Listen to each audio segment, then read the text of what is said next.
নমস্কার, নবীন ত্রিপুরার বাংলা সংবাদে আপনাদের স্বাগত। আপনাদের সাথে আমি মোনালি। সংবাদ শুরুতে দেখে নিন আজকের দিনের বিশেষ সংবাদের এক ঝলক। শান্তির বাজারে সিপিআই বিজেপি ছেড়ে 23 পরিবারের 78 ভোটার ত্রিপুরা মোথায় যোগদান। হিমন্ত বিশ্ব শর্মাকে নিয়ে কুরুচিকর মন্তব্যের অভিযোগে শান্তির বাজারে গ্রেফতার চোরামোনা। মনু কেভিকেতে চুরি 6 ঘন্টার মধ্যেই বলির উদ্ধার। কাকড়াবনের যুবক মোহরম আলী আটক। কনস্টেবলের ঘরে টাকা উদ্ধারে তদন্ত শুরু। দোষীদের কাউকে ছাড় নয়। মঞ্চাক রানীর বাজারের ট্রেনের ধাক্কায় প্রাণ হারালেন 60 বছরের স্বপন দেবনাথ। এলাকায় চাঞ্চল্য। বিজেপির জয়। শান্তির বাজারের বিশাল বিজয় মিছিল। গেরুয়া আবিরে উৎসব মুখর হয়ে উঠল শহর। সাবরুমে পুলিশের অভিযানে বিপুল ব্রাউন সুগার উদ্ধার। নেশা কারবারে চাঞ্চল্য এলাকা জুড়ে। নেট প্রশ্নপত্র ফাঁসের প্রতিবাদে সোনামুড়ায় এসএফআই এর বিক্ষোভ। শিক্ষামন্ত্রীর কুশপুত্তলিকা দাহ। আইফোনের প্রলোভনে তরুণীকে আগরতলায় এনে ধর্ষণের চেষ্টার অভিযোগে আরও আদিত্য দাস। পদুচেরি, আসাম, পশ্চিমবঙ্গ বিধানসভা নির্বাচন ও ধর্মনগর উপনির্বাচনে বিজেপির জয়ে আনন্দের শান্তির বাজারের 36 মণ্ডল বিজেপির উদ্যোগে বিশাল বিজয় মিছিল অনুষ্ঠিত হয়। গেরুয়া আবির ও স্লোগানে মুখরিত হয়ে ওঠে গোটা এলাকা। উৎসবমুখর পরিবেশের সৃষ্টি হয় আজ। 3 রাজ্যের বিধানসভা নির্বাচনে বিজেপির বিপুল জয়ের আনন্দে উৎসবের আবহ 36 শান্তির বাজার মণ্ডলে। রবিবার মণ্ডলের উদ্যোগে আয়োজিত হয় এক বর্ণাঢ্য বিজয় মিছিল।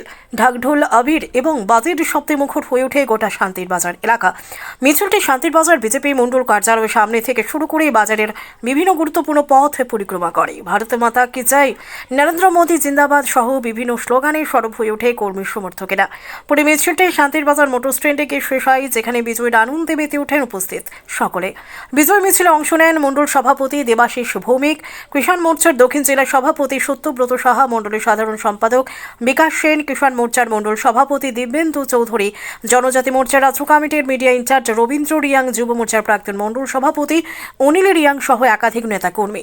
মণ্ডল সভাপতি দেবাশিস ভৌমিক বললেন, 3 রাজ্যের এই জয় প্রধানমন্ত্রী নরেন্দ্র মোদীর নেতৃত্বে উন্নয়নের জয় এবং জনতার আস্থার প্রতিফলন। এই সাফল্যকে সামনে রেখে এখন থেকেই 2028 সালের বিধানসভা নির্বাচনের প্রস্তুতিতে প্রতিটি বুথ ও ঘরে ঘরে সংগঠনকে আরও শক্তিশালী করতে হবে। তিনি আরও জানান, এই বিজয় মিছিলে কর্মী সমর্থকদের উৎসাহ উদ্দীপনা ছিল চোখে পড়ার মতো। সত্যি শান্তির বাজার মণ্ডল কমিটির পক্ষ থেকে এবং আমার ব্যক্তিগত পক্ষ থেকে সবাইকে শুভেচ্ছা এবং অভিনন্দন জানাচ্ছি এবং আপনাদেরকেও পাশাপাশি আমাদের মণ্ডলের পক্ষ থেকে আপনাদেরকেও শুভেচ্ছা জ্ঞাপন করছি। এই উল্লাস দীর্ঘ পশ্চিমবঙ্গে 49 বছর পর ডাবল ইঞ্জিনের সরকার, যেটা পশ্চিমবঙ্গবাসী কোনোদিন ভাবতে পারেনি। এইবার আমাদের শুভেন্দু অধিকারীর নেতৃত্বে, দাদার নেতৃত্বে যে পরিবর্তন হয়েছে এবং উনি আজকে 4 দিন মন্ত্রিসভা বসার পর এবং সারা পশ্চিমবঙ্গকে যেভাবে দিশা দেখাচ্ছে, সেটা সারা ভারতবর্ষের এবং মাননীয় প্রধানমন্ত্রী ওনাকে যেভাবে যে শপথ গ্রহণের দিন আশীর্বাদ দিয়েছেন এবং আমাদের স্বরাষ্ট্রমন্ত্রী যেভাবে আশীর্বাদ দিয়েছেন, সারা ভারতবর্ষের লোক এবং সারা ভারতবর্ষের প্রাণপ্রিয় মানুষ যারা বিজেপিকে ভালোবাসে এবং ভারতবর্ষের প্রত্যেকটা জায়গায় বিজেপি আসবে। আর বাকি নাই যে সমস্ত জায়গায় আসামে এসছে এবং আমাদের ত্রিপুরাতেও উপনির্বাচনে ধর্মনগরও বিজয় হয়েছে আমাদের বিজেপি প্রার্থী এবং তার পরিপ্রেক্ষিতে আজকে আমাদের তিনটি রাজ্যের উল্লাসিত এবং আজকের আমাদের যে ত্রিপুরা রাজ্যের উপনির্বাচনের সেই উল্লাস আমরা সবাই বিজয় মিছিল করেছি। তার জন্য সবাইকে ধন্যবাদ জানাই এবং যারা এই আজকে মিছিলে অংশগ্রহণ করেছেন এবং সবাইকে আবারও আমার ব্যক্তিগত তরফ থেকে এবং মণ্ডল কমিটির পক্ষ থেকে সবাইকে অভিনন্দন জ্ঞাপন করছি। নমস্কার। আধুনিক ত্রিপুরার রূপকার মহারাজা বীর বিক্রম কিশোর মাণিক্য বাহাদুরের মৃত্যুবার্ষিকীতে রাজ্য জুড়ে শ্রদ্ধার নিবেদন। আগরতলার বটতলা রাজকীয় শ্মশানের শ্রদ্ধা জানান পূর্ণচন্দ্র জমাতিয়া ও এমডিসি রাজেশ্বর দেববর্মা সহ অন্যান্যরা। আধুনিক ত্রিপুরার রূপকার মহারাজা বীর বিক্রম কিশোর মাণিক্য বাহাদুরের মৃত্যুবার্ষিকী আজ রাজ্য জুড়ে গভীর শ্রদ্ধা এবং মর্যাদার সঙ্গে পালিত হয়। 1947 সালের 17ই মে এক মর্মান্তিক দুর্ঘটনায় মাত্র 39 বছর বয়সে প্রয়াত হন তিনি। 1923 সাল থেকে 1947 সাল পর্যন্ত ত্রিপুরা রাজ্যের রাজা হিসেবে দায়িত্ব পালনকালে শিক্ষা, নগর পরিকল্পনা, আধুনিক প্রশাসনিক ব্যবস্থা এবং জনজাতিদের জমির অধিকার সংরক্ষণে তিনি অসামান্য অবদান রাখেন। তার দূরদর্শী নেতৃত্বেই আধুনিক ত্রিপুরার ভিত রচিত হয়েছিল বলে মনে করেন ইতিহাসবিদরা। মহারাজার মৃত্যুবার্ষিকী উপলক্ষে আজ রাজ্যের বিভিন্ন স্থানে শ্রদ্ধার্ঘ্য নিবেদন এবং স্মরণ সভা অনুষ্ঠিত হয়। বিশেষ করে আগরতলার বটতলায় অবস্থিত তার রাজকীয় শ্মশানঘাটে পুষ্পার্ঘ্য অর্পণ করে শ্রদ্ধা জানান এই ডিসির সিএম রুনিয়াল দেববর্মা। উপস্থিত ছিলেন এমডিসি রাজেশ্বর দেববর্মা সহ অন্যান্য গণ্যমান্য ব্যক্তিবর্গ।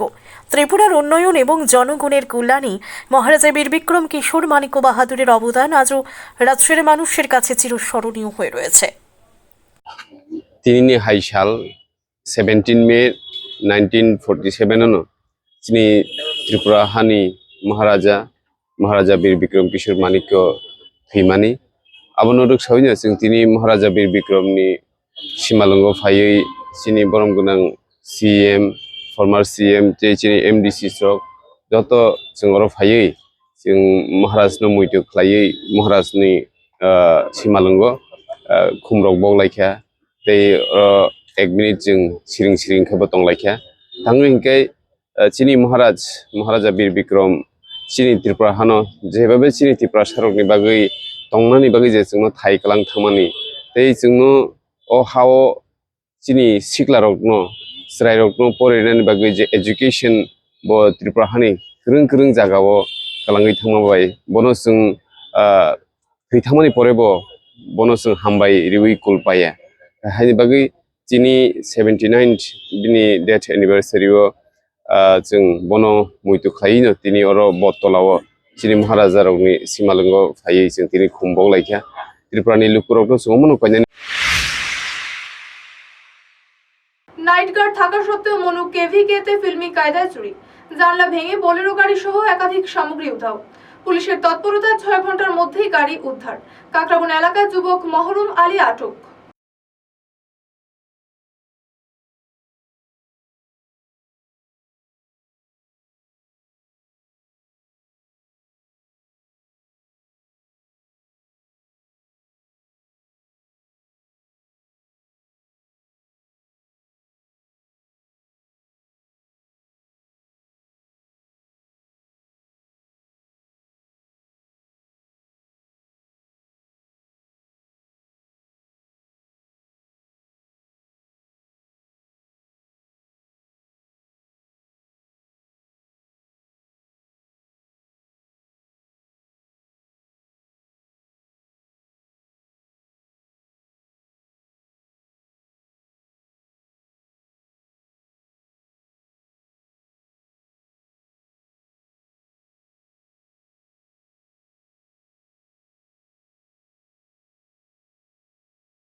কি চুরি হয়েছে?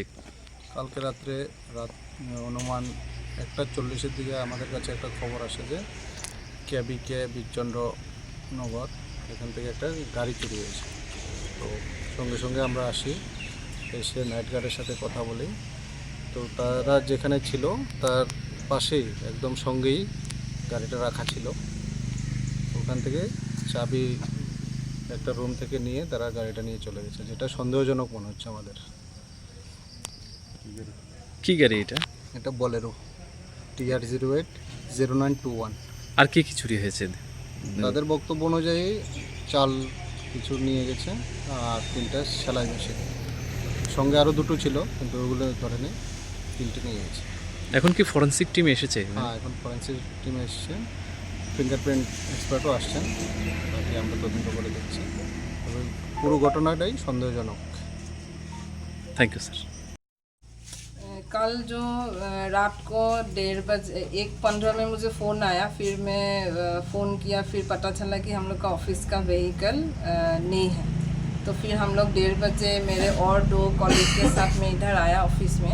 রাজ্যে চাঞ্চল্য সৃষ্টি করা কনস্টেবলের ঘর থেকে বিপুল পরিমাণে টাকা উদ্ধারের ঘটনায় প্রতিক্রিয়া দিলেন আইজি আইন শৃঙ্খলা মনসাক ইপার। তিনি জানান, গোটা বিষয়টি অত্যন্ত গুরুত্ব সহকারে দেখা হচ্ছে এবং ইতিমধ্যেই তদন্ত প্রক্রিয়া শুরু হয়েছে। আইজি বলেন, যেভাবে বিপুল অঙ্কের টাকা উদ্ধার হয়েছে তা খতিয়ে দেখা হচ্ছে। টাকার উৎস, কার সঙ্গে যোগাযোগ ছিল এবং এর পেছনে অন্য কেউ জড়িত রয়েছে কিনা সব দিক তদন্ত করে দেখা হবে। তিনি আরও জানান, তদন্তের স্বার্থে এখনই বিস্তারিত কিছু বলা সম্ভব নয়, তবে আইন অনুযায়ী প্রয়োজনীয় ব্যবস্থা নেওয়া হবে এবং দোষী প্রমাণিত হলে কাউকে ছাড় দেওয়া হবে না। ঘটনাকে কেন্দ্র করে পুলিশ মহল সহ সাধারণ মানুষের মধ্যেও ব্যাপক চাঞ্চল্য সৃষ্টি হয়েছে। তদন্তের অগ্রগতির দিকে নজর রয়েছে সকলের। ऑफिस का चाबी लेकर ऑफिस का व्हीकल चला कर ले गया अभी तक। उसके बाद हम लोग फर्दर अभी पुलिस को दिए हैं इन्वेस्टिगेट करने के लिए। वही अभी तक मुझे इतना ही मालूम है। क्या होते हुए एक चोरी हुआ है कि कैसे ये हुआ है आपको? नाइट गार्ड लोगों को तो कोई आवाज़ सुनाई नहीं दिया। वो लोग जैसे बोल रहे हैं, उन लोग से पता चला है कि उन लोगों को जब गाड़ी स्टार्ट हुआ तभी उन लोग को पता चला। तो वो लोग उन लोगों को मतलब चिल्ला कर रुकाने गए तो इतना में गाड़ी ऑलरेडी। আসামের মুখ্যমন্ত্রী হিমন্ত বিশ্ব শর্মার নামে সোশ্যাল মিডিয়ায় কুরুচিকর মন্তব্যের অভিযোগে শান্তিরবাজার থানার পুলিশের জালে শিপুল মজুমদার ওরফে চোরা মনা। ঘটনা এলাকা জুড়ে চাঞ্চল্য। সোশ্যাল মিডিয়ায় নজরদারি বাড়ানোর বার্তা পুলিশের। আসামের মুখ্যমন্ত্রী হিমন্ত বিশ্ব শর্মার নামে সোশ্যাল মিডিয়ায় কুরুচিকর মন্তব্য করার অভিযোগে শিপুল মজুমদার ওরফে চোরা মনা নামের এক ব্যক্তিকে গ্রেফতার করেছে শান্তিরবাজার থানার পুলিশ। অভিযোগ, দীর্ঘদিন ধরেই ফেসবুকে বিভিন্ন বিতর্কিত কন্টেন্ট পোস্ট করে আসছিল সে। তবে সম্প্রতি মুখ্যমন্ত্রীর নামে আপত্তিকর মন্তব্য পোস্ট হওয়ার পর বিষয়টি ঘিরে তীব্র প্রতিক্রিয়া দেখা দেয়। এরপরই পুলিশ ব্যবস্থা নিয়ে অভিযুক্তকে আটক করে থানায় নিয়ে যায়। ঘটনাকে কেন্দ্র করে চাঞ্চল্য ছড়িয়েছে এলাকায়। পুলিশ সূত্রে খবর, সোশ্যাল মিডিয়ায় দায়িত্বজ্ঞানহীন এবং উস্কানিমূলক মন্তব্যের বিরুদ্ধে কড়া নজরদারি চালানো হচ্ছে এবং আইন অনুযায়ী পরবর্তী পদক্ষেপ গ্রহণ করা হবে। একজন মুখ্যমন্ত্রীর নামে বৃষ্টি ভাষায় গালিগালাজ করছো ফেসবুকে, কি বলবা এই বিষয়ে? ভারতের জনতা পার্টির কাছে আমি করে ক্ষমা চাচ্ছি। আমি একজন ব্লগার, বুঝতে পারি না। আমি দীর্ঘদিন ধরে ব্লগ করছিলাম, তা আমার মনে করছি মা বাবা নিয়ে আনন্দ করে একটা ভিডিও দিয়েছিলাম। এটাতে যে আমার এত বড় সাজা, ভূত, আমার মাত্রা ভূত এসে গেছে। এখন আমাকে ঝাড়ফুঁকা করে সুস্থ করে দিয়েছেন, ভালো হয়েছে। আমি জনতা পার্টির কাছে গিয়ে ক্ষমা চাচ্ছি। এখন আমাকে এটার থেকে মুক্তি দিয়ে দেন। আমি আর এ ধরনের সারা ভারতবর্ষে কেউ যেন কোনো সরকারের উপরে যাতে, মুখ্যমন্ত্রী হোক, প্রধানমন্ত্রী হোক, কোনো সরকারের উপরে যাতে বাজে মন্তব্য না করে, এটাই আমি সবার কাছে অনুরোধ রাখছি। আজকে আমার দেখছেন কী হাল হয়েছে, আমার থেকে আপনারা যা বার্তা পেতে পারেন যে দেখেন একটা মুখ্যমন্ত্রী বা যে কোনো সরকারের বিরুদ্ধে আপনারা ভেবেচিন্তে ফেসবুকে আপলোড দেবেন, যাতে আপনাদের বউ বাচ্চা যাতে কষ্ট না পায়। আজকে আমার কারণে আমার আজকে বউ বাচ্চা না খাইয়ে মরবে, এই বলে আমি ভারতীয় জনতা পার্টির কাছে এবং আসামের মুখ্যমন্ত্রী হেমন্ত মামার কাছে ক্ষমা চাইলাম। আমাকে ক্ষমা করে দেবেন। আমি আসলে এন্টারটেনমেন্ট দিতে গিয়ে আমি ফেসে গেছি। 10 বাবা 10 ছেলে একরকম তা সবাই হয় না, যার এক একজনের এক এক ক্যাটাগরির মন আছে। যাক, আমি ভুল করেছি, আমাকে ক্ষমা করে দেন। আমার বউ বাচ্চা এখন না খাই মরবে, আমাকে মাফ করে দেন সবাই মিলে। আমি কান ধরে উঠছি, আমি আর ব্লগ করবো না, আমি আর ব্লগটা ছেড়ে দেবো। আমি যদি আজকে যদি আমি জানি যে আমার বউ বাচ্চা না খাই মরবে, আমাকে ক্ষমা করে দেন। আমি পরে যদি আমি কাঁদছি, আমার বউ বাচ্চার দিকে চাই, আমার ছোটো বাচ্চা না খাই মরবে। আমি যদি আজকে জেলে যাই, আমার বাচ্চা না খাই মরবে। আমাকে সবাই সহযোগিতা করেন। ত্রিপুরা প্রদেশ যুব কংগ্রেসের প্রথম স্টেট এক্সিকিউটিভ মিটিং অনুষ্ঠিত হতে চলেছে আগরতলার স্টুডেন্ট হেলথ হোমে। উপস্থিত থাকবেন উদয় ভানু চিপ, মনীষ শর্মা, আশিস কুমার সাহা ও সুদীপ রায় বর্মন সহ শীর্ষ নেতৃত্ব। সাংগঠনিক শক্তি বৃদ্ধি ও যুব সমাজকে রাজনীতিতে যুক্ত করার লক্ষ্যে গুরুত্বপূর্ণ আলোচনা হবে। ত্রিপুরা প্রদেশ যুব কংগ্রেসের উদ্যোগে আগরতলার স্টুডেন্ট হেলথ হোমে অনুষ্ঠিত হতে চলেছে প্রথম স্টেট এক্সিকিউটিভ বৈঠক। এই গুরুত্বপূর্ণ সাংগঠনিক সভা ঘিরে যুব কর্মীদের মধ্যে উৎসাহ উদ্দীপনা লক্ষ্য করা গেছে।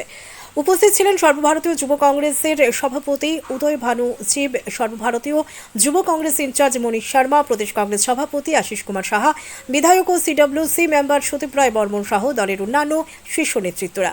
রাজ্যের সাংগঠনিক শক্তি বৃদ্ধি, যুব সমাজকে আরও সক্রিয়ভাবে রাজনীতির মূল স্রোতে যুক্ত করা এবং আগামী দিনের রাজনৈতিক কর্মসূচি নিয়ে এই সভায় গুরুত্বপূর্ণ আলোচনা হবার সম্ভাবনা রয়েছে।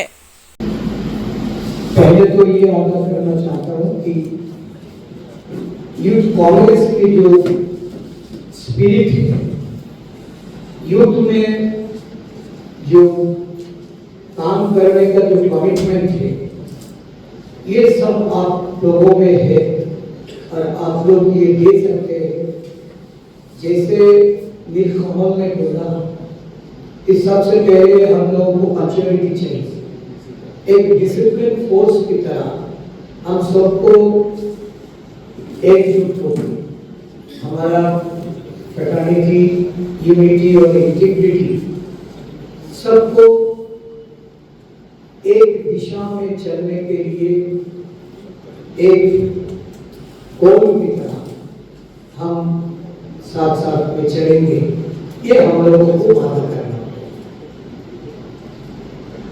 आप सभी को पता है कि आज देश में क्या चल रहा है।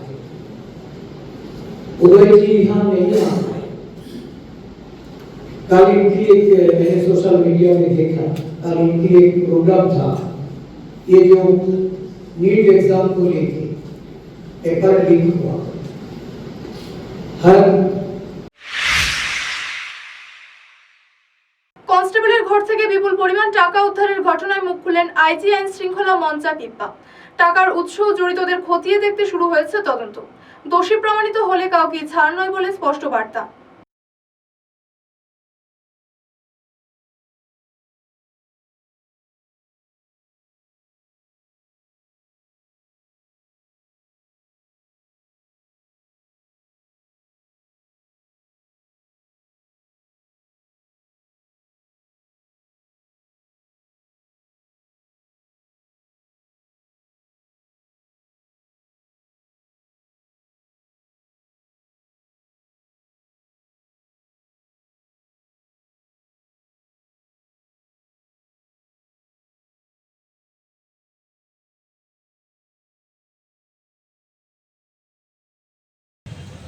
सर, ढलाई जला में एक पुलिस कांस्टेबल के घर से बहुत पैसा मिला है, तो इस विषय में पुलिस क्या विचार करने वाला है?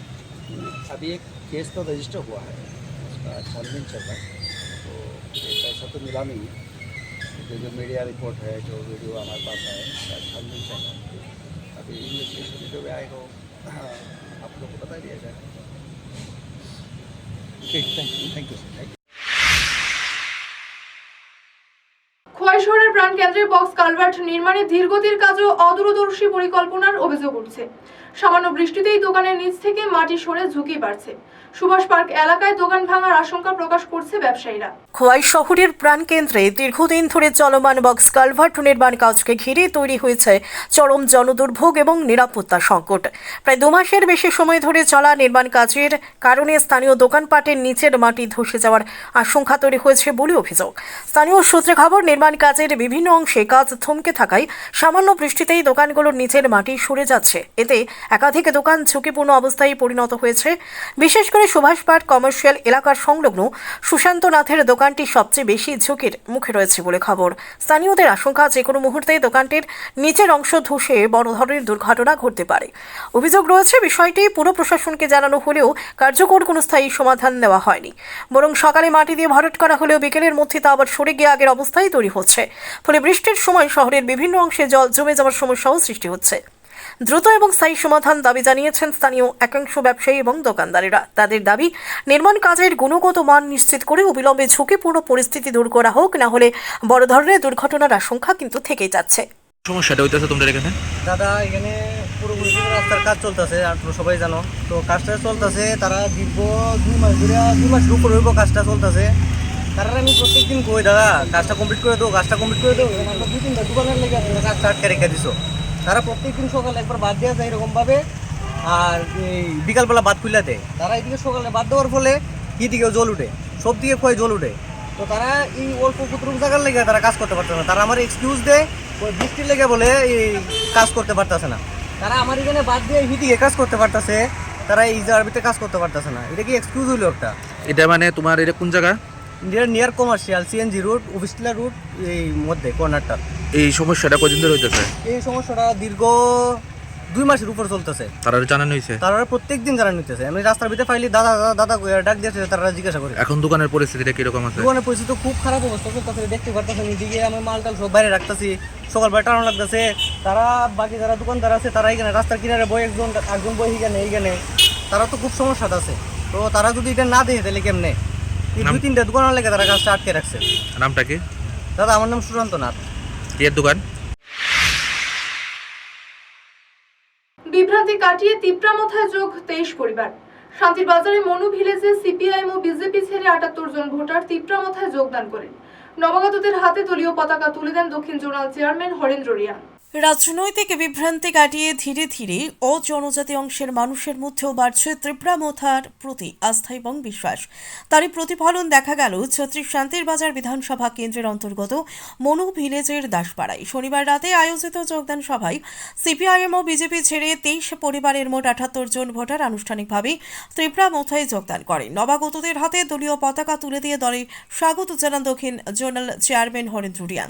সভায় উপস্থিত ছিলেন প্রাক্তন দক্ষিণ zonal education chairman Naren Reang, প্রাক্তন ব্লক সভাপতি প্রতাপ রিয়াং, মাইনরিটি সেলের দক্ষিণ জেলার সভাপতি নবীন মিয়া, কেন্দ্রীয় কমিটির সদস্য সেলিম মিয়া, মনু ভিলেজ চেয়ারম্যান সুধাই দেববর্মা এবং যুব নেতা প্রদীপ মগ সহ অজয় সাহা এবং অন্যান্য নেতৃবৃন্দ। সভায় সভাপতিত্ব করেন মিন্টু দেবনাথ।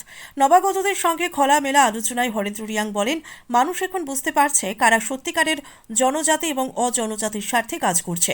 বিভ্রান্ত হবেন না, ত্রিপুরামথা সকল অংশের মানুষের অধিকার এবং উন্নয়নের জন্য লড়াই করছে। আমরা সঙ্গ না মতাতে চলে তাহলে সবাই মত ইয়া ঠিক আছে, আমরা সবাই একমত ছেড়ে বা সিভিল ছেড়ে আমরা মত হয়ে কাজ করি। বিশেষ করে হলো আমরা বাঙালি পার্টি হচ্ছে এটা পার্টির না, আমরা বাঙালির বিরুদ্ধে না, আমরা বাঙালি পার্টির বিরুদ্ধে। তো ঠিক সেরকম ত্রিপুরা যাকে বলে, ত্রিপুরা রাজ্যে যারা জন্মগ্রহণ করেছেন, কি বাঙালি কি মুসলিম কি ট্রাইবেল, যে সমস্ত ত্রিপুরা রাজ্যে বসবাস করে, যে সমস্ত ত্রিপুরার জনগণ এখানে জন্মস্থান করেন, তাদেরকে নিয়ে আমরা ত্রিপুরা বলি। যেমন আসামের আসামিস আছে, বিভিন্ন জাতি আছে এখানে, তারপর আমরা আসামিস বলে পরিচিত। যেমন নাগামিস আছে, নাগাল্যান্ডে গেলে নাগামিস, মিজোরামে গেলে যারা মিজোরামতে আছে তাদেরকে আমরা মিজো বলি, মণিপুরে যারা আছে তাদেরকে আমরা মণিপুরি হিসাবে আমরা চিনি। সেরকমভাবে ত্রিপুরাতে যে সমস্ত লোক আছে তারা আছে, আমরা হচ্ছে ত্রিপুরা। এটা শুধু ট্রাইবেলদেরকে বোঝাই না, যারা এখনও আসেননি ওনারাও আসবেন, আমরা অনেক খবর পেয়েছি। এবং তারাও নিজে আজকাল তো সব সোশ্যাল মিডিয়ার মাধ্যমে প্রকাশ করতে আমার দরকার নেই, সোশ্যাল মিডিয়ার মাধ্যমে তাদেরকে সব বুঝিয়ে দিতে পারি। ওনারা নিজেই জানি যে এখন ত্রিপুরামথা ছাড়া সারা ত্রিপুরার মধ্যে কোনো রাজনৈতিক করে অস্তিত্ব পাওয়া যাবে না। তো ওনারাই যারা যত বড় নেতাই হোক, যত ছোট নেতাই হোক, তাদের মনের মধ্যেও আজকে এটাই চিন্তাধারা যে আগামী দিনে আমরা ত্রিপুরামথাতে যোগদান করবে। সেরকম যদি কেউ ব্যক্তি চিন্তাধারা থাকে যে যোগদান করার জন্য, আমরা ত্রিপুরামথার পক্ষ থেকে, শান্তিরবাজার ব্লক কমিটির পক্ষ থেকে আমরা তাদেরকে ওয়েলকাম জানাই। অতি শীঘ্রই তারা ত্রিপুরামথাতে যোগদান করে আর শান্তিরবাজার উন্নয়ন সাথে একসাথে কাজ করে, কি বাঙালি কি ট্রাইবেল কি মুসলিম একসাথে হয়ে ত্রিপুরামথা পার্টি।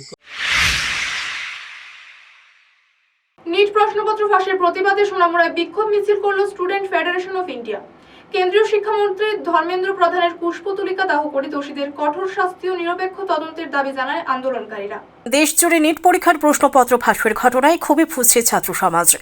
এরই প্রতিবাদে রবিবার সোনামুড়ায় বিক্ষোভ মিছিল করে স্টুডেন্টস ফেডারেশন অফ ইন্ডিয়ার সোনামুড়া বিভাগীয় কমিটি। মিছিলটি শহরের বিভিন্ন গুরুত্বপূর্ণ পথ পরিক্রমা করে।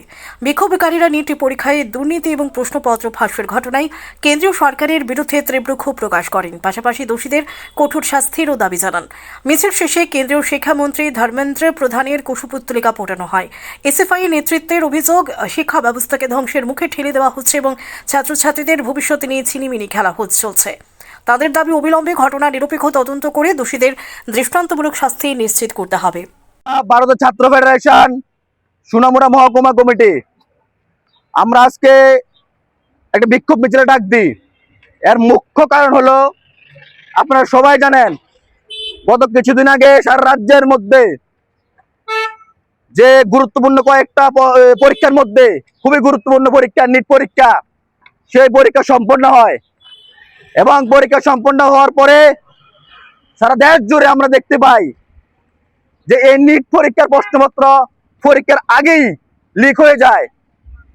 এবং যখন তাদেরকে বাঁচানোর জন্য এই সরকার বারবার যারা পেপার লিক করছে তাদেরকে বাঁচিয়ে দিচ্ছে, কিন্তু ভারতের ছাত্র ফেডারেশন বলতে চায় এই যে পেপার লিকের সংস্কৃতি বিশেষত শুরু করেছে, টাকার বিনিময়ে যার পয়সা আছে তাদেরকে পেপার লিক করে পরীক্ষার সাফল্য অর্জন করার জন্য ব্যবস্থা করে দেবে, আমরা তা মেনে নেব না। কারণ এই পরীক্ষা দেওয়ার জন্য ছাত্রছাত্রীরা 5-6 বছর থেকে বেশি অক্লান্ত পরিশ্রম করে, খাওয়া দাওয়া ছেড়ে দিয়ে, আত্মীয় স্বজনের বাড়ি ঘুরতে যাওয়া ছেড়ে দিয়ে, ঘরের মধ্যে একলা শুধু এই পরীক্ষার প্রিপারেশনের জন্য রাত দিন।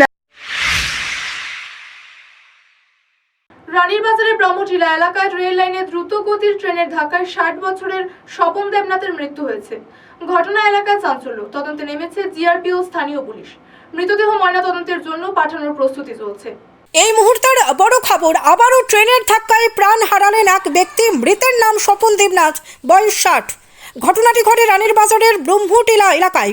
স্থানীয় সূত্রে খবর, রেল লাইনের উপর দিয়ে যাওয়ার সময় আচমকাই দ্রুত গতির ট্রেনের ধাক্কায় গুরুতর আহত হন তিনি। ঘটনাস্থলেই তার মৃত্যু হয়েছে বলে খবর পেয়ে ছুটে যায় জিআরপি এবং স্থানীয় পুলিশ। ঘটনাকে কেন্দ্র করে ব্যাপক চাঞ্চল্য সৃষ্টি হয়েছে এলাকায়। পুলিশ মৃতদেহ উদ্ধার করে ময়নাতদন্তের জন্য পাঠানোর প্রস্তুতি নিচ্ছে, কিন্তু কিভাবে এই দুর্ঘটনা ঘটলো তা খতিয়ে দেখছে পুলিশ। কালকে আমরা থানাতে একটা খবর এসেছে যে রানীবাজার ব্রহ্মটিলা একজন ড্রাইভার দ্বারা আঘাতপ্রাপ্ত হয়েছে, মারা গেছে। তখন আমরা দিয়েছে ওর আমরা তখন গেছি, গিয়েছিল আমরা জিজ্ঞাসা করছি। আশেপাশে লোকটুক জিজ্ঞাসা করার পরে জানতে পারছি যে 1-1.5 মাস আগে হ্যার ছেলে মারা গেছে, ট্রেনে আঘাতপ্রাপ্ত হয়েছে, হ্যার ছেলে মারা গেছে। তো সে প্রায় নাকি মদ খেয়ে থাকতো। তো ওই দিন ট্রেনের ধাক্কা খেয়েছে, সে মারা গেছে। ইনভেস্টিগেশন চলছে, ইনভেস্টিগেশন করতে আছে, ইনভেস্টিগেশন চলছে। কি নাম যে মারা গেছে? নাম হচ্ছে স্বপন দেবনাথ, 60।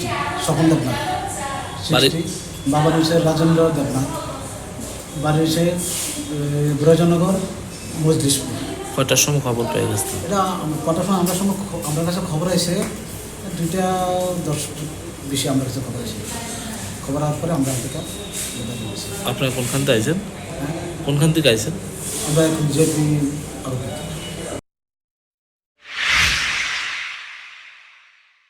আইফোনের প্রলোভন দেখিয়ে ধলাই জেলার এক উপজাতি তরুণীকে আগরতলা এনে ধর্ষণের অভিযোগে গ্রেফতার ব্লগার আদিত্য দাস।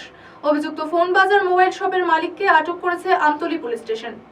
আইফোন কেনার প্রলোভন দেখে এক উপজাতি তরুণীকে আগরতলায় নিয়ে এসে ধর্ষণের চেষ্টা করার অভিযোগ ওঠে আদিত্য দাস নামের এক যুবকের বিরুদ্ধে। ঘটনাকে কেন্দ্র করে চাঞ্চল্য এলাকায়। অভিযোগ অনুযায়ী আগরতলার ফোন বাজার এলাকার এক মোবাইল শপের মালিক ও ব্লগার আদিত্য দাস এই তরুণীকে আইফোন দেওয়ার আশ্বাস দিয়ে ডেকে আনে। পরে সেখানে ধর্ষণের চেষ্টা করা হয় বলে অভিযোগ। ঘটনার পর ভুক্তভোগীর অভিযোগের ভিত্তিতে আমতলী থানার পুলিশ দ্রুত পদক্ষেপ নিয়ে অভিযুক্ত যুবককে আটক করে। পুলিশ সূত্রে খবর, গোটা ঘটনার তদন্ত শুরু হয়েছে। ভুক্তভোগী তরুণীর বক্তব্য রেকর্ড করা হচ্ছে এবং ঘটনার সঙ্গে আর কেউ জড়িত আছে কিনা তাও খতিয়ে দেখা হচ্ছে। এদিকে ঘটনাটি প্রকাশ্যে আসতেই ব্যাপক চাঞ্চল্য ক্ষোভ দেখা দিয়েছে এলাকা জুড়ে। আমরা একটা ওরাল রেকর্ডেড কমপ্লেন গতকাল আমরা পেয়েছি OC West Agartala women PS থেকে। ঘটনাটি হলো একজন মেয়ে, ধলাই ডিস্ট্রিক্টে তার বাড়ি, ট্রাইবেল। সে গতকালকে রেল স্টেশনে আসে। রেল স্টেশনে আসার পর তাকে আদিত্য দাস নামে একটি ছেলে তাকে মোবাইল দেওয়ার প্রলোভন দেখিয়ে গতকাল তাকে বলাৎকার করে, একটা হোটেলে নিয়ে তাকে বলাৎকার করে।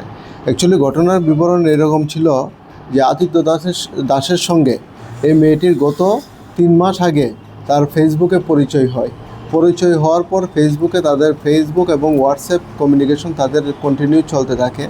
তখন ছেলেটা তাকে একটা প্রলোভন দেখিয়েছে যে একটা মোবাইল দেবে, তাকে আইফোন দেবে, এই বলে তাকে আগরতলায় নিয়ে আসে এবং আগরতলার রেল স্টেশন থেকে তাকে বাইকে করে নিয়ে গিয়ে একটা অজানা জায়গায় একটা হোটেলের মধ্যে তাকে র্যাপ করে। এবং এই বিষয়ে আমাদের কাছে একটা oral recorded complain OC West Agartala women PS থেকে আমরা পাই এবং এই ভিত্তিতে আমরা কেস রেজিস্টার করি, যার number 43/2024 under section 64 close 1 351 close 2 of BNS দ্বারা আমরা একটা মামলা নথিভুক্ত করি এবং আজকে তাকে আদালতে আমরা প্রেরণ করব পুলিশ রিমান্ড চেয়ে।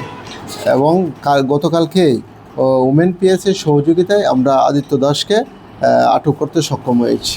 স্যার, আদিত্য দাসের অরিজিনাল বাড়ি কোথায় বা এখানে কি করে? আদিত্য দাস সে হলো ফোনবাজার মোবাইল দোকানের মালিক। তার সিদ্ধি আশ্রমে একটা দোকান আছে, লক্ষ্মীনারায়ণ বাড়ির এখানে একটি মোবাইলের দোকান আছে। আসল বাড়ি হলো তার কমলপুর পিএস আন্ডারে চুলুবাড়িতে তার আসল বাড়ি, আর এখানে গাঙ্গাল রোডে মাস্টারপাড়াতে সে থাকে এবং সে বিবাহিত। স্যার, এই ঘটনাটা কোন জায়গায় হয়েছে? ঘটনাটা রেল স্টেশনের আশেপাশে একটি হোটেলের মধ্যে হয়েছে। এখন আমাদের ইনভেস্টিগেশন চলছে, স্পেসিফিক লোকেশন আমরা ভিক্টিমেরকে নিয়ে যখন স্পট ভিজিট। সাবরুমের সোনাইছড়ি এলাকায় গভীর রাতে পুলিশের অভিযানে বিমল দাসের বাড়ি থেকে বিপুল পরিমাণ ব্রাউন সুগার ও নেশার সামগ্রী উদ্ধার। অভিযানে নেতৃত্ব দেন ওসি অপু দাস ও এসডিপিও দীপ্তনু দাস। এলাকায় চাঞ্চল্য সৃষ্টি হয়েছে। সাবরুম মহকুমায় আবারও মাথাচাড়া দিয়ে উঠেছে ব্রাউন সুগারের কারবার। গোপন তথ্যের ভিত্তিতে শনিবার গভীর রাতে সাবরুম মহকুমার বনকুল আউটপোস্টের অন্তর্গত সোনাইছড়ি এলাকার জগদীশ চন্দ্র পাড়ায় অভিযান চালায় পুলিশ।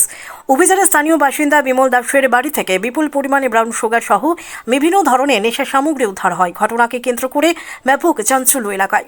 রবিবার দুপুর প্রায় 1টায় সাবরুম থানার ওসি জানিয়েছেন, দীর্ঘদিন ধরেই ওই এলাকায় নেশা কারবারের অভিযোগ উঠে আসছে। অবশেষে নির্দিষ্ট গোপন তথ্যের ভিত্তিতে শনিবার গভীর রাতে বিশেষ অভিযান চালানো হয়। এই অভিযানে নেতৃত্ব দেন সাবরুম থানার ওসি অপু দাস এবং এসডিপিও দীপ্তনু বিশ্বাস।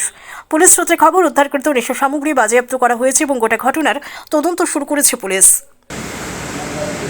নেশামুক্ত ত্রিপুরা অঙ্গ হিসাবে আমাদের ডিস্ট্রিক্ট এসপি সাহেবের নির্দেশে এবং আমাদের সাবরুম মহকুমা পুলিশ আধিকারিকের বিলাসের মাধ্যমে কালকে আমরা একটা গোপন তথ্যের ভিত্তিতে সোনাইছড়ি জগদীশ চন্দ্র পাড়াতে বিমল দাসের বাড়িতে আমরা একটা রেড করি এবং রেডে তার ঘর থেকে আমরা 55 প্লাস্টিক কন্টেনারের সাসপেক্টেড হিরোইন ব্রাউন সুগার আমরা বলি পাই এবং 208টা খালি প্লাস্টিক কন্টেনারও পেয়েছি এবং তার ঘর থেকে কিছু পিডিএস আইটেমস 30 লিটার ডিজেল এবং 65 লিটারকে পেট্রোল আমরা পেয়েছি এবং এগুলো আমরা সিজ করেছি এবং একটা স্পেসিফিক কেসে বানিয়েছি এনডিপিএস এবং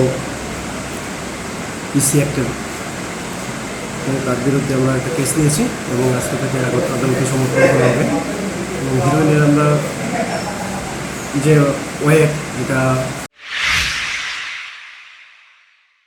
রোয়া উচ্চ মাধ্যমিক বিদ্যালয়ের সহকারী প্রধান শিক্ষক দিবাভূষণ দাসের বিরুদ্ধে মিড ডে মিল ও আর্থিক অনিয়ম সহ একাধিক দুর্নীতির অভিযোগ ঘিরে চাঞ্চল্য। তদন্তের নির্দেশ থাকলেও গাফিলতির অভিযোগ উঠছে শিক্ষা দপ্তরের একাংশের বিরুদ্ধে। এলাকায় তীব্র ক্ষোভ। উত্তর জেলার পানিসাগর মহকুমার অন্তর্গত রোয়া উচ্চ মাধ্যমিক বিদ্যালয়কে ঘিরে দুর্নীতি, জালিয়াতি এবং প্রশাসনিক অনিয়মের অভিযোগে তীব্র চাঞ্চল্য সৃষ্টি হয়েছে। বিদ্যালয়ের সহকারী প্রধান শিক্ষক বিদ্যাভূষণ দাসের বিরুদ্ধে ওঠা একাধিক গুরুতর অভিযোগকে কেন্দ্র করে এখন সরগরম গোটা এলাকা।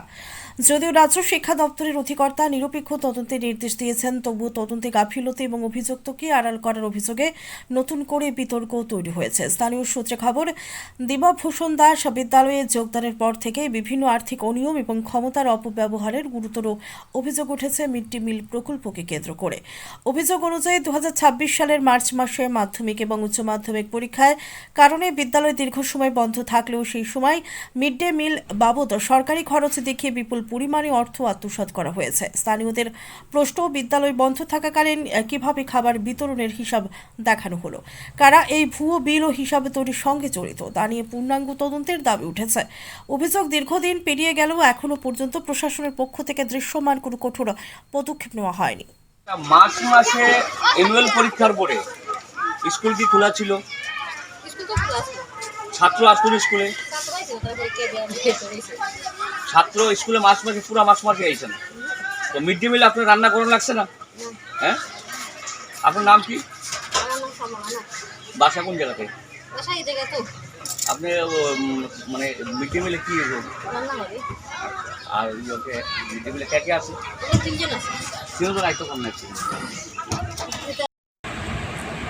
প্রথমত হচ্ছে আমি আসলে পেপারে দেখিনি, আমি সোশ্যাল মিডিয়াতে দেখার পর আমার তাৎক্ষণিক যে কাজ সেটা হচ্ছে একটা টিম গঠন করা। যেহেতু এলিগেশনটা আমি সোশ্যাল মিডিয়াতে দেখেছি, এই জন্য আমি ডিস্ট্রিক্ট এডুকেশন অফিসার হিসাবে আমি ডিস্ট্রিক্টের ওএসডি কৃতি সম্বন্ধে এবং ইন্সপেক্টর অফ স্কুল পানিসাগরে যেহেতু দায়িত্ব আছেন যুবরাজনগরের ইন্সপেক্টর অফ স্কুল ওনাকে, এবং আমাদের যে ফিনান্সিয়াল ব্যাপার আছে এর জন্য আমাদের অফিস থেকে অ্যাকাউন্ট্যান্ট তাকেও মেম্বার করে 3 জনের কমিটি গঠন করে ইনকোয়ারি টিম গঠন করেছিলাম।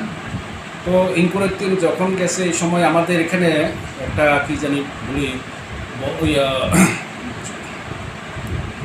বাই ইলেকশন এবং জোরের জন্য ওনারা 2-3 দিন যেতে পারেনি, ইলেকশনের কাজে ব্যস্ত ছিল। যখন গেছে ওনারা আমার কাছে যে রিপোর্ট দিয়েছে, রিপোর্ট বলতে ওনারা যেদিন গেছেন ওই দিন উনি লিভে ছিলেন, তো ওনারা সব কিছু ডিটেলস দেখতে পারেনি। উনি 15 না 16 তারিখ পর্যন্ত লিভে ছিলেন এবং অ্যাপ্লিকেশন দিয়েছেন, এটা শুনেছি। এই পর্যন্ত আমার কাছে রিপোর্ট। এছাড়া আমার এখন পর্যন্ত রিপোর্ট এতটুকুই। এই আমার কাছে যে রিপোর্টটা করেছে তারা 3 জনের গেছে, 3 জন ওই দিন ওনাকে পায়নি। স্যার আমরা জানতে পারলাম যে ইনকোয়ারি রিপোর্টটা আপনাদের কাছে আইসে পেপার কাটিং সহকারে, তো ওটাতে তো লেখা আছে যে 3 ডেজের মধ্যে রিপোর্টটা পেশ করার জন্য। তো আমরা এখন পর্যন্ত রিপোর্ট সম্বন্ধে কিছু জানতে পারলাম না। তারপরে আমরা জানতে পারলাম যে হেডমাস্টার নাকি আনঅথরাইজড মেডিকেল লিভে ছিলেন। এই বিষয়ে স্যার আপনি কি বলবেন, বা আপনার নলেজে রয়েছে কিনা? যদি এরকম হয়ে থাকে, আমি বলেছি এখানে যে ডিটিও অর্থাৎ ইন্সপেক্টর অফ স্কুল ওনাকে দেখতে হবে ব্যাপারটা, যত আমি এখানে। টেরেসা ডায়াগনস্টিক সেন্টারের 28তম প্রতিষ্ঠা দিবস উপলক্ষে আগরতলা মুক্তধারা অডিটোরিয়ামে স্বেচ্ছায় রক্তদান শিবির অনুষ্ঠিত হয়। অনুষ্ঠানে মেয়র দীপক মজুমদার সহ বিশিষ্টরা উপস্থিত থেকে রক্তদানের গুরুত্ব তুলে ধরেন ও উদ্যোগের প্রশংসা করেন। টেরেসা ডায়াগনস্টিক সেন্টারের 28তম প্রতিষ্ঠা দিবস উপলক্ষে রবিবার আগরতলার মুক্তধারা অডিটোরিয়ামে এক স্বেচ্ছায় রক্তদান শিবিরের আয়োজন করা হয়। সমাজসেবামূলক এই উদ্যোগকে কেন্দ্র করে উপস্থিত ছিলেন আগরতলা পুর নিগমের মেয়র দীপক মজুমদার সহ বিশিষ্ট অতিথিরা। অনুষ্ঠানে বক্তারা রক্তদানের গুরুত্ব তুলে ধরে বললেন, রক্তদান হলো মহৎ মানবিক কাজ। একজন মানুষের দেওয়া রক্ত অন্য একজনের জীবন বাঁচাতে গুরুত্বপূর্ণ ভূমিকা পালন করে। শিবিরে বহু স্বেচ্ছাসেবী রক্তদান করেন। পাশাপাশি উপস্থিত অতিথিরা এই ধরনের সামাজিক উদ্যোগকে সাধুবাদ জানান এবং ভবিষ্যতেও এই ধরনের কর্মসূচি অব্যাহত রাখার আহ্বান জানান। এখানে বড় বড় অপারেশন, কিডনি, লিভার প্রতিস্থাপন করার মতো জায়গা আমরা এসে গেছি।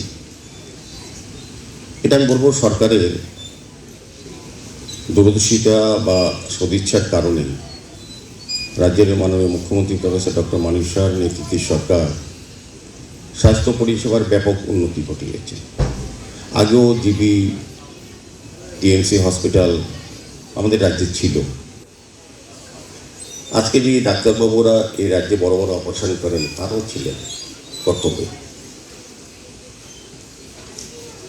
কিন্তু পরিকাঠামো সেরকম ছিল না বা তাদেরকে সঠিক মূল্যায়ন করা হয়নি বলেই আজকে পরিকাঠামোর উন্নতি হওয়ার ফলে এবং এখনকার মতো বাংলা সংবাদ এই পর্যন্ত। পরবর্তী সংবাদ দেখার আমন্ত্রণ জানিয়ে বিদায় নিচ্ছি।